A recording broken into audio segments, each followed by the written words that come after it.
With its seemingly long list of benefits, which includes boosting mood, alleviating pain, promoting healthy sleep and healthy digestion, improving skin conditions, and so many more, it's no wonder people are turning to essential oils to support their health and well-being. The popularity of these wonder-working oils is stirring interest in learning how to extract them for personal use or for business. Welcome to Extraction Essentials, where you'll learn and discover how to create a formula using quality engineered products. Hosted by Tony Frischknecht, this podcast is all about the process of extraction tools and the equipment that surrounds the extraction lab or facility. Create an income while enjoying the many benefits and uses of essential oils by tuning in to Extraction Essentials. Hey everyone, and welcome back to another episode of Extraction Essentials. I'm your host, Tony Frischknecht, and today we are going to be actually continuing a conversation that was happening in last week's episode with David Ross, our Chief Operating Officer, and also Nick Gay, Head of Product Management at Essential Extractions. They're going to be talking about small scale and efficiencies that can be done with extraction and actually when you're building products or you're creating your first product. So here we go. We're going to jump back into the conversation as it was. Thanks for listening in. So let's talk about hop oil. Let's talk about that. That's a fun one because I know we actually created some stuff on this. Nick and I have been working on this. Now, Nick, Cheers. I'll drink to that. Yeah. Right. Exactly. That's so really good, Nick and David. That's really good. Really good. Yeah, these guys have taken hop pellets and actually extracted the oil out of those and are creating a product with that. So first of all, why hops? Well, hops are actually a really easy oil to extract. And at the same time, it's a really expensive oil to purchase, and so we decided to research hops, and of course we like beer, so it was a good fit for us. So we decided to extract hop oil and figured out what amount was needed to infuse into a 5-gallon batch of wort, and wort is the stage in the process where you would actually add this flavoring. Okay. You would add it to the wort and not the final end product.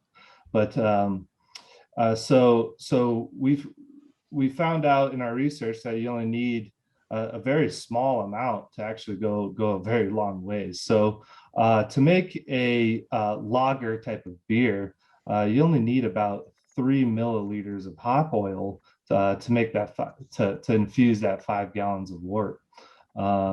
So we're very pleased that our system is capable of producing enough oil to make you quite a bit of brew. So each batch run in a 2-ounce system was producing 3.45 milliliters of hop oil. This gets you a little bit more than the 3 mils needed for the 5 gallons of wort.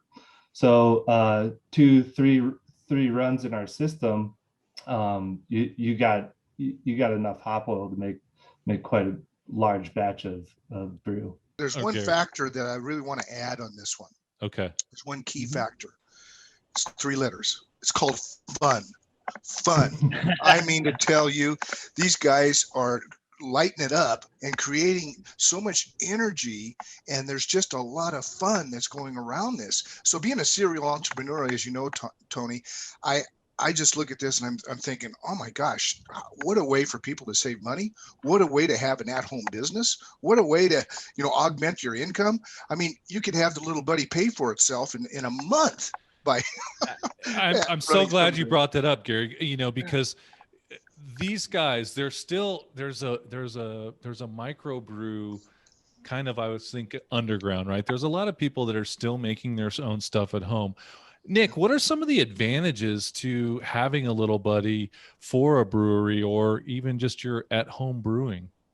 Totally. Yeah. So like a couple different reasons. So if you're like even if you're a large scale brewery, it could be a major help. Let's say you're making a new experimental IPA that uses some new strain of hops from New Zealand that's really expensive. Instead of making the commitment and buying 50, 100 plus pounds of those hops to make a big batch of beer, you can buy 1, 2, 3 ounces for, $20 or something like that, and do those runs and make your small 5-gallon batch of beer, and then just move forward from there. And then also, like for your backyard brewer, if you got some hop plants like I do at home, then hey, you're basically making free hop oil. And there's quite a bit of satisfaction from doing something all the way from the ground to bottle. 100%. It There's seems something like really satisfying about that. Yeah, it seems like that, there is the ability to literally minimize your waste because you're only having to do small batches. I mean, you look at the small brewer, I look at it as like, if I had to go through the whole brewing system, I would have to use one flavor. I couldn't test a bunch.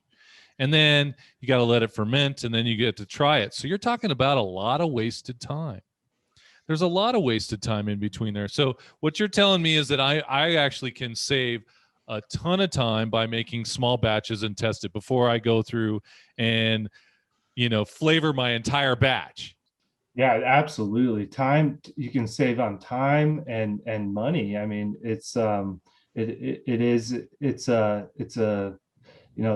lot of fun saving money as well. And so you're looking at an R&D program, and if you're trying to purchase that oil, a lot of these come with large commitments. You have to purchase a lot of this hop oil, right? Mm-hmm. And if you can purchase in small amounts, again, it's really, really expensive. It's about $30 for 3 milliliters, about $10 a milliliter on the market. So you can imagine, as Nick said, nearly making it for free is a huge win. Yeah.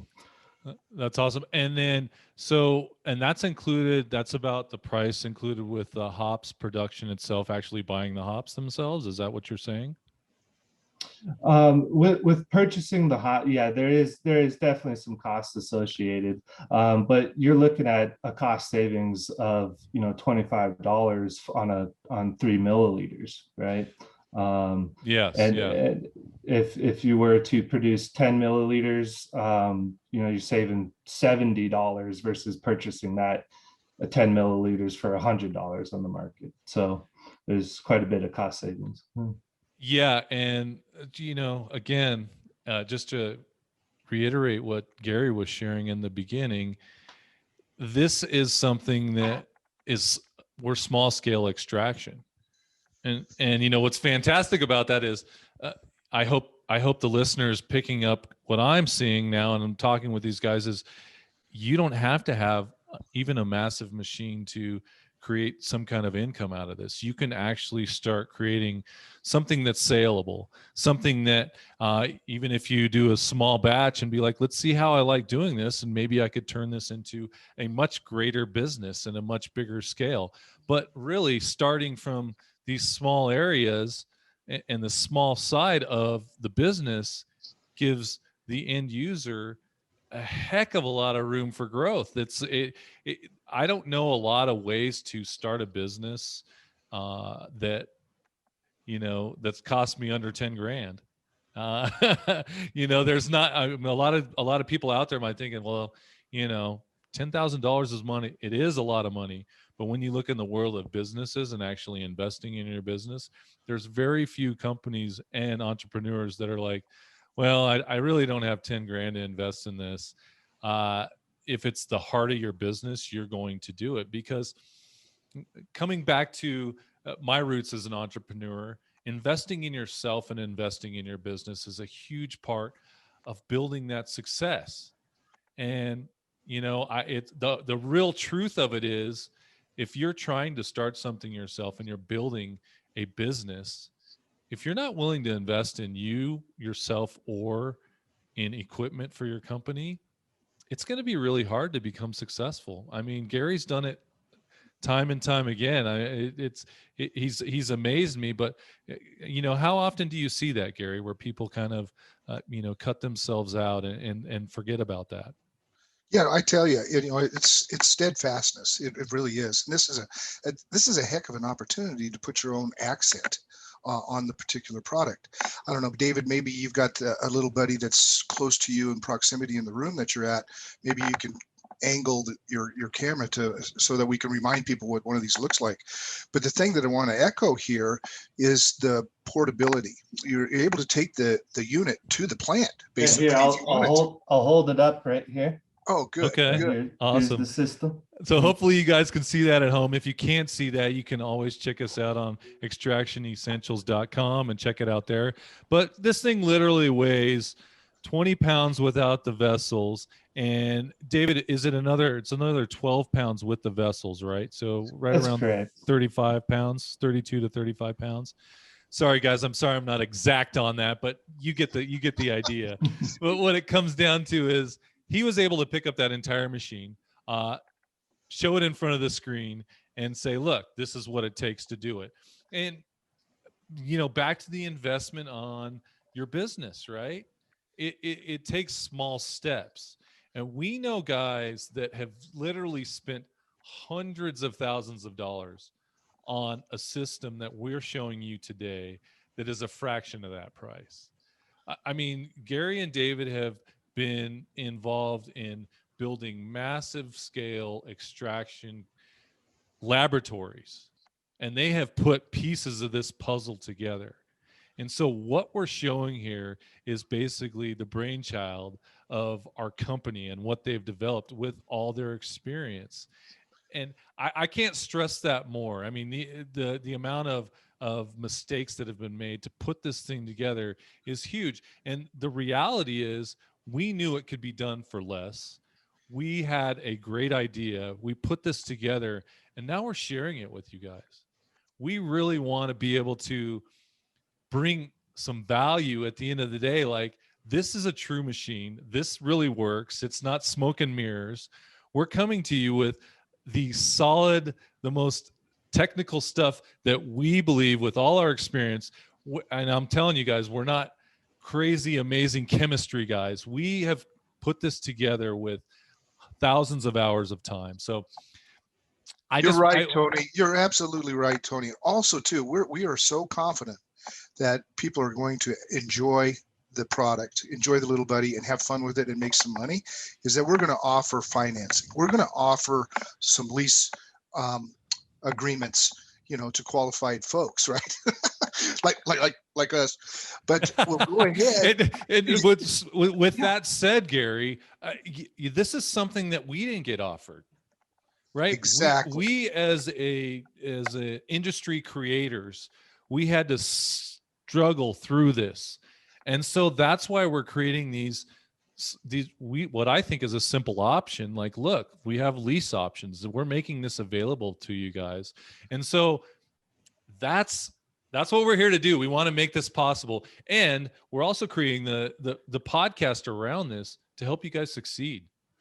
I see it every day where people don't have that backing. They don't have that ability to have people pushing them forward. That's what I'm here to do. Exactly. And I know Tony. that's what the rest of us are here to do, right? Yeah, exactly. Now, these guys, they are so smart and they're so well prepared. Speaking to David and Nick here, and James, we got another guy, right? Yes. And so these guys are so bright and so well prepared. They've got the standard operating procedures ready to go with the unit. They've got the recipes that people will be interested in. They've got the know-how. They got the experience. They can do the deep dive, and then that can be captured by the customer, and then they'll have it forever. And then they can do their own formulations, but they always have somebody that they can make contact with and they can grow with. And I'm really, really proud of that. And you should be. I've been involved in so many companies that have not put that first, and I think that's what makes us different and separates us, guys. The guys you're seeing here on the screen today, and if anybody's been watching in the last 10, 15 minutes. Nick is kind of going in and out, and we apologize. We're just having some internet issues. So that's what's happening there. So just disregard that. The information we're giving you is solid.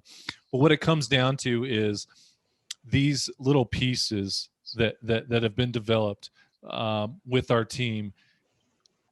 We are developing these internally. We're not making these or stealing these ideas from anybody. Nick's creating a lot of our SOP stuff, and he's actually doing a lot of R&D stuff.